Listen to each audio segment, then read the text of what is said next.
Leonardo da Vinci, homem universal do Renascimento italiano, dizem que é considerado o Hamlet da história da arte. A verdade é que há séculos sua figura causa obsessão por seu caráter de esfinge, por sua profundidade e sutileza, por seu refinamento.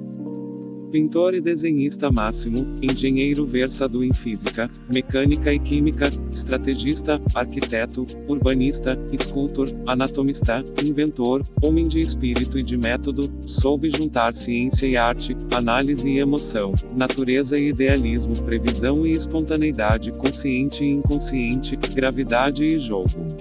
Apesar de tanta obra-prima que deixou atrás de si, suspeitamos que nenhum ultrapassa a criação de si mesmo. É livre quem é causa de si mesmo, escreveu Tomás de Aquino em frase que o honra. Da Vinci nasceu às 22 horas no dia 15 de abril de 1452. Era o ano em que, empurrado por mãos turcas, se derrubava o Império Romano do Oriente. O lugar foi Anciano, perto de Vinci, vizinho de Florença. Seu pai, Ser Piero, era tabelião. Sua mãe, Caterina, que logo o abandonou para casar-se com um aldeão, trabalhava no campo. Ser Piero, por sua parte, casou-se com Dona Albieri, com quem viveu em Vila Adriano. Não tiveram filhos até que Leonardo começou sua aprendizagem. Da sua infância nos resta a mesma natureza, da qual se encharcou até o êxtase, e uma lembrança. Estava em meu berço e, de repente, me pareceu que um estranho vilão se precipitava sobre mim. Com as plumas me abriu a boca e as moveu de um lado para o outro de meus lábios.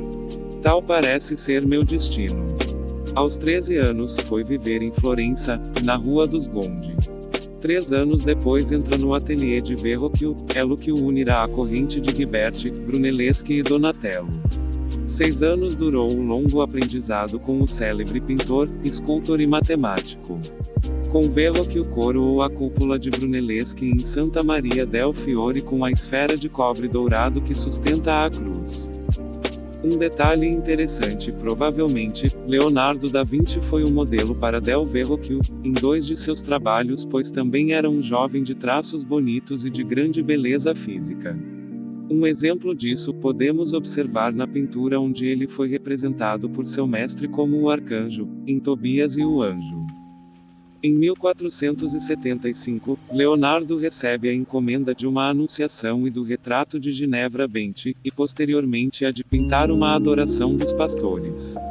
Nessa última citada, abordou o tema com singular e heterodoxa ambição.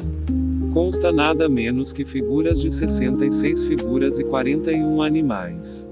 Dela se disse que só Goya em suas pinturas negras conseguia um tratamento igual da massa humana. Já um adulto, Leonardo, mídia 2 metros de altura, ele era vegetariano, homossexual e pacifista, muito incomum naquela época. Desenvolveu um método de escrever da direita para a esquerda, e acredita-se que ele cometeu erros deliberados e omissões em suas anotações e rascunhos a fim de proteger suas ideias concepções, suas próprias de invenção. Leonardo tinha cerca de 30 anos de idade ao escrever uma carta para Ludovico, e o Moro, então governante de Milão, relatando suas habilidades e ideias para oferecer ajuda nas batalhas bem como oferecer seus serviços em outras diversas habilidades que possuía. Foi assim que o nobre artista foi para Milão por volta de 1482. Muito do que sabemos sobre as ideias científicas de Leonardo vem de seus códices. Acredita-se que ele tenha escrito pelo menos 24.000 páginas, mas só 6.000 são conhecidas. Ele escreveu sobre geometria, fauna e flora, matemática, física, filosofia, fez rascunhos anatômicos incrivelmente detalhados, sob risco significativo para o comportamento herético de dissecação de corpos no início de 1500, e projetou desenhos inovadores para a construção e invenções mecânicas. Leonardo era muito conhecido por sua habilidade em tocar instrumentos musicais como a lira.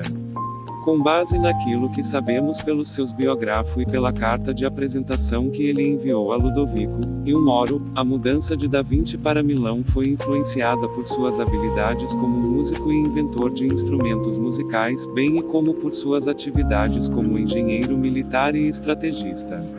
Leonardo tinha um projeto muito original para construir os principais instrumentos do período da Renascença. Ele projetou e construiu muitos instrumentos como a lira, o piano portátil, o tambor e a flauta mecânica, entre outros. Sabe-se também que Leonardo atuou na corte dos Sforza em Milão, não como pintor, mas como diretor de festivais e espetáculos. Da Vinci acreditava que a arte era a mais nobre de todas as habilidades do homem. Realizou obras-primas das mais importantes da história da arte. Em 1503, em Florença, ele começou a trabalhar na mais famosa de suas pinturas, a Mona Lisa. Outra pintura sua também muito importante, é o afresco de A Última Ceia, localizada em Milão. Naturalmente, o homem vitruviano é também sinônimo de Leonardo e enquanto ele não inventava a concepção da proporção divina, ele prolongou a criação de Vitrúvios e esboçou a famosa figura. A maioria dos estudos e experimentos de Leonardo relacionados ao homem vitruviano ajudou suas indagações para a arte perfeita. Leonardo foi também um grande estudioso de luz e sombra, e dos efeitos criados por múltiplas fontes de luz sobre fisionomias e objetos.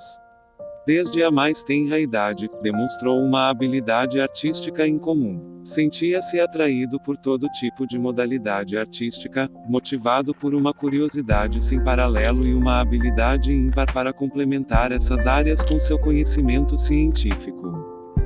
Durante sua vida, Leonardo foi encarregado do exército de Milão como engenheiro e estrategista. Acredita-se que ele tenha feito isso puramente para ganhar dinheiro para se capacitar, assim como seu fiel aprendiz, e para seguir seus outros interesses. Foi, acima de tudo, um observador incansável que ocupou a sua mente na solução de uma vasta gama de problemas, criando planos e esquemas de invenções que todavia acabaram levando séculos para serem produzidas.